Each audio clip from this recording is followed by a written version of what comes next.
Hey, hey, hey. What's up, everyone? Welcome back to Lost and Found, where we explore accessible technology, travel tips, and all the stuff nobody tells you about navigating the world without perfect vision or perfect patience. I'm your host, your friendly neighborhood accessibility nerd. In today's episode, I revisit indoor navigation, beacon technology, and my recent adventure at Newark Liberty International Airport with the GoodMaps app. Now, before you ask, yes, it did involve people walking into things. Yes, there were tangled canes. And no, I didn't manage to film most of it because, well, imagine trying to hold a phone, tap your way across a terminal, and not knock over a pretzel stand. But more on that in a bit. Let's start with some background. A brief history of indoor navigation, with less bumping into people. So, back in the day, and I mean like pre-2010s, if you were blind or visually impaired, indoor navigation meant either memorizing a building layout, having a really generous sighted friend, or just winging it and hoping for the best. GPS, that was great outdoors, but as soon as you walked into a building, nada. You're on your own, kid. Then came the Bluetooth beacon revolution around 2013.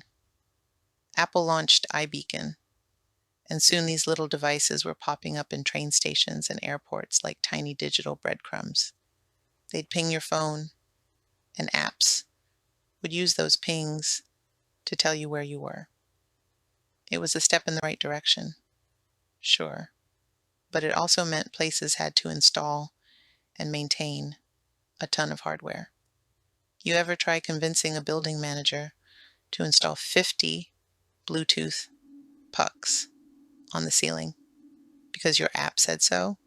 Yeah, not fun. Enter GoodMaps, the beacon-free savior. Now this is where GoodMaps enters the chat, like a cool, calm, camera-powered superhero. GoodMaps got its start when the American Printing House for the Blind took over a project called Nearby Explorer, but they weren't content with just putting lipstick on the beacon. Nah, they decided to ditch beacons altogether. GoodMaps uses LiDAR, scanning, and your phone's camera to create 3D maps of buildings. No beacons, no extra hardware. It's kind of like if your phone could recognize the hallway and say, "Hey, you're by gate A22, let's go." The best part? It's made for the blind and visually impaired first, not as an afterthought. You get audio guidance, screen reader support, and the kind of detail that actually matters, like restroom on your left, not you are near an ambiguous white wall. But like every good tech, it's still a work in progress. My airport adventure with GoodMaps, aka herding cats, but blind. So let's talk about Accessibility Day at Newark Liberty International Airport, hosted by GoodMaps. First off, shout out to everyone I met from organizations across New York, Pennsylvania, and beyond. Y'all brought the energy. I was there not repping an organization per se, but as a consumer with a mission and an innovator's eye. Think accessibility. Sherlock Holmes. Now picture this. A whole group of blind and visually impaired folks walking single file, each of us juggling bags, service animals, canes, and phones held up like we're filming a TikTok about how to walk into a barrier rope. There were bumps, there were tangles, there was escalator confusion, but we also got real-time, hands-on training with GoodMaps, and that was gold. Here's what worked. The app got me to check-in counters and boarding gates with no problem. It was solid at identifying restrooms, security, and customer service points. The turn-by-turn voice guidance, actually super intuitive. But, and it's a big ol' airport-sized butt. It struggled with tight spaces, the food courts, shop entrances, and weird nooks. That's where things got dicey. Also, getting from the outside world into the terminal? Still a challenge. Last mile navigation is tricky, whether it's from the parking lot, the bus stop, or figuring out where the heck door D5 is. And here's the kicker. The app is only as good as the scan quality.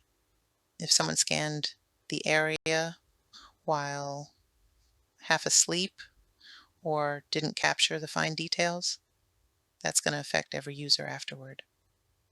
The human element is the wild card here. And no offense to sighted folks, but a sighted person scanning a space might not think like someone who's blind. I need detail. I need flow. I need to not end up walking into a Cinnabon sign, okay? GoodMaps versus the competition. Let's break it down.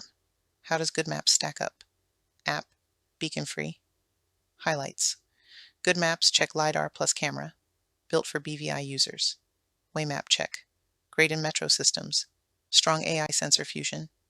Error check. Human guided. Great but data heavy. Right here. Beacon-based. Still very common. Navelin's QR style signs. Low hardware cost. The trend is clear. Apps are moving away from hardware towards AI and computer vision, and GoodMaps is leading that charge. But here's my hot take. My soapbox. Give me hands-free, or give me frustration. Okay, I got to get this off my chest. Why, in the name of accessibility, are we still relying on holding up phones while juggling bags and canes and dogs and coffee? And existential dread? No joke here. I spilled hot cocoa all over my shirt. Thank goodness it was black. I'm saying it loud. Hands-free is the future. Whether it's wearables, haptic feedback, audio-only smart glasses, we should be solving for hands-free first. Not just for the blind, but for folks with mobility impairments, neuropathy, arthritis, heck, even parents with strollers. Accessibility isn't just about function. It's about dignity and ease. So, GoodMaps, if you're listening, let's talk. I'd love to collaborate and help push this even further. Let's get this tool to the next level and into the hands or heads of everyone who needs it. So, what's the verdict?